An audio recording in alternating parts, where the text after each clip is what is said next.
Welcome to Build for Bharat, where you and I learn from the builders and makers for Bharat. I'm your host Sanjay Jain.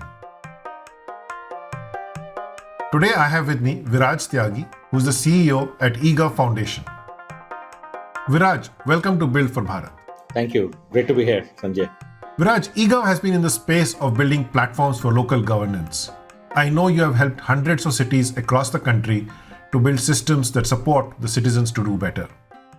And then over the last few years, you have gone from being this closed source platform to creating open platforms. Talk to us through your journey on why you did that and how it's playing out. First of all, great to be here.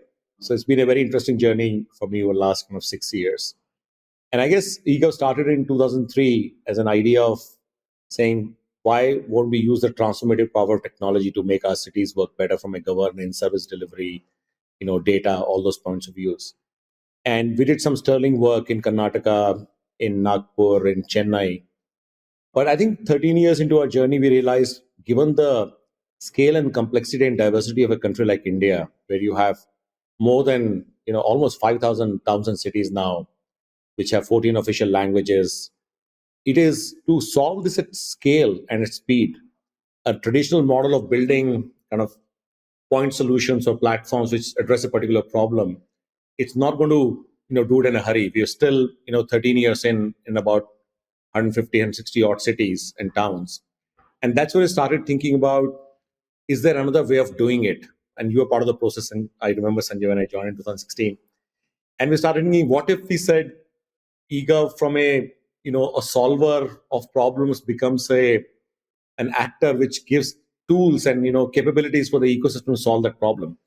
It was a pretty kind of seminal shift in that way. And that kind of led us to think about, why would we not think about building population scale platform, which is open, interoperable, and all those good things.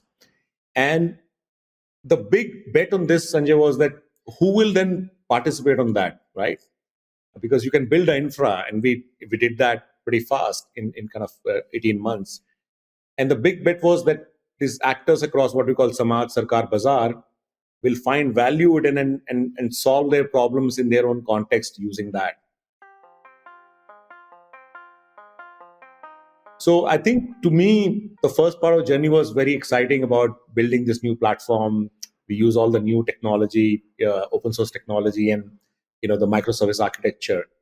But when the first version of the platform was built around end of 2017, we still found that people from the ecosystem, whether it's government or whether it's the market actors, they were not able to kind of understand it, or they were not able to really come and play on top of it. And that's kind of got us thinking, maybe there is something else needed from a journey point of view. And that's when we started thinking, maybe to really, as a concept, they get it, but will it work or not? Is that something that needs to be exemplified through a reference implementation?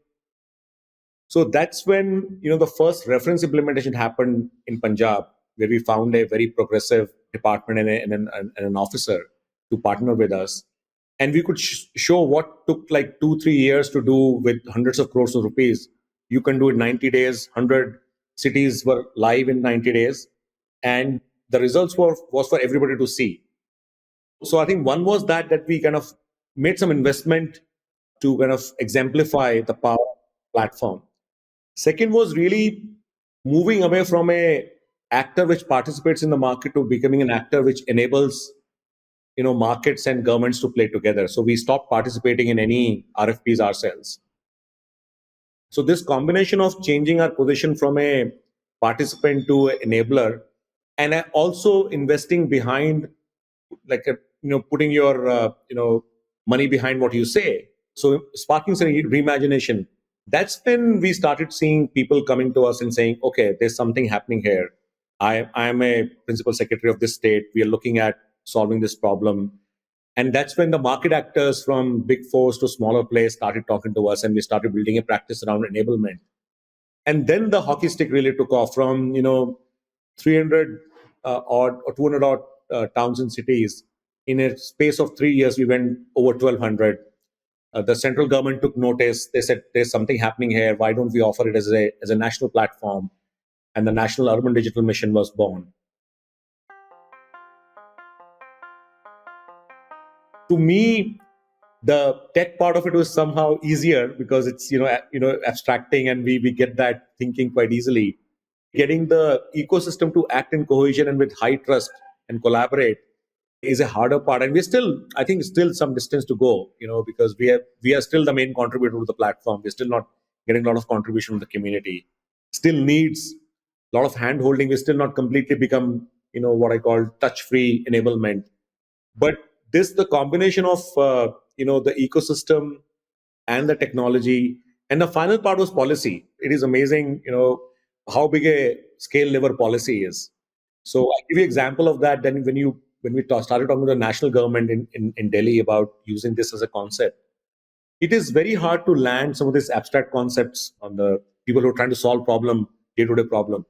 And that's when we actually co-created a policy working with people like ISC, the Smart City Mission, National Institute of Urban Affairs, saying this whole building block-based approach in solving problem in a sustainable and at scale is something which should be institutionalized.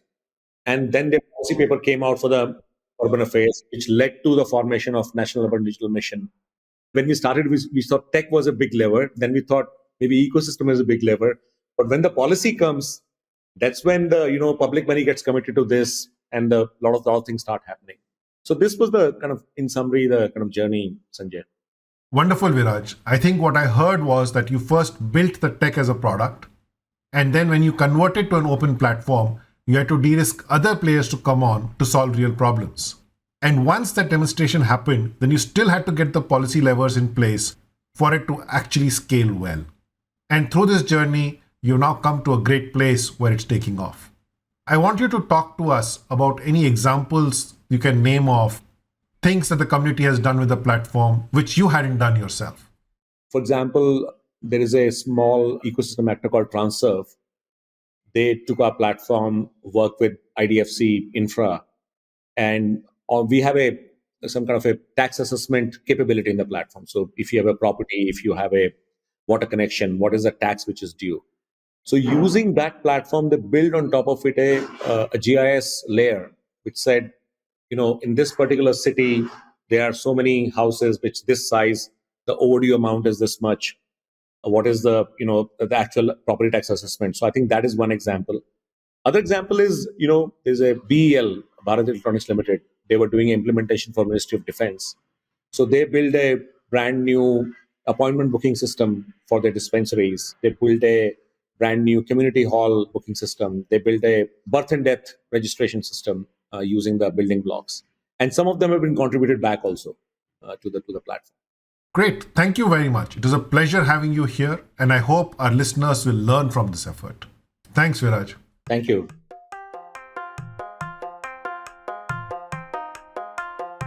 Thank you for tuning in. This has been another episode of Build for Bharat, where we feature bite-sized discussions with the architects who are building India's inclusive digital future. Build for Bharat is a part of the Bharat Inclusion Initiative, where we support entrepreneurs who are building for Bharat with inclusive products. We are on the web, Twitter, and LinkedIn. Do write to us with your suggestions and requests to feature a guest or a topic. Build for Bharat is available on all major podcast platforms: Spotify, Google Podcasts, Apple Podcasts, or wherever you get your podcast fix from. We will be back again with more insights soon. Subscribe now to never miss an episode.